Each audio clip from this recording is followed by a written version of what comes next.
माशाल्लाह ये डिमिया गांव है।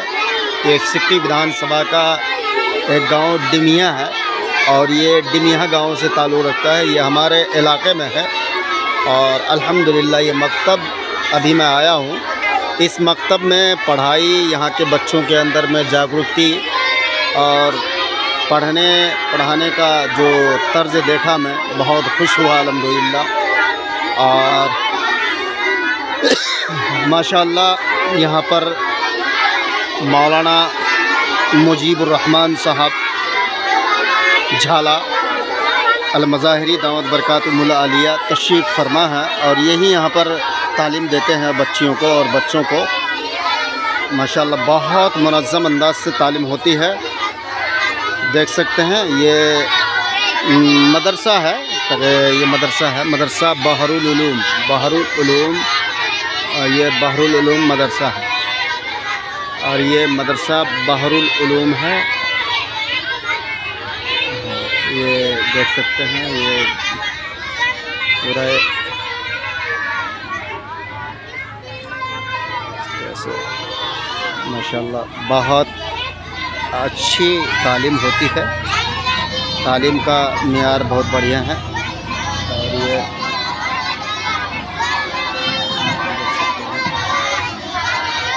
बच्चियों के पास बहुत शानदार दृश्य है और बहुत उम्दा पढ़ाई। अभी अक्सर व बेशतर बच्चियाँ कुरान शरीफ पढ़ रही हैं और बेहश्ती ज़बर पढ़ रही हैं और कुछ बच्चियाँ वस्तनिया फ़कनिया की भी तैयारी करती हैं यहाँ पर। और मौलाना की सलाहियत बहुत अच्छी है माशाअल्लाह और बच्चों को बहुत मेहनत से पढ़ाते हैं और दिल लगी के साथ पढ़ाते हैं। और बच्चियों के अंदर में देखा कि बहुत बेदारी है और बच्चों के अंदर भी बेदारी है। पढ़ने का सलीक़ा और तरीक़ा और कुरान के अंदर जो तलफ़्फ़ुज़ है माशाअल्लाह काबिल एतमाद है और बहुत अच्छी तालीम हो रही है इस वक्त, बहुत बेहतरीन नज़्म व नस्क़ के साथ। और तकरीबन ये मदरसा मुल्हक़ भी है लेकिन प्राइवेट तरीके से यहाँ पर तालीम होती है बहुत बेहतरीन तरीके से।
बार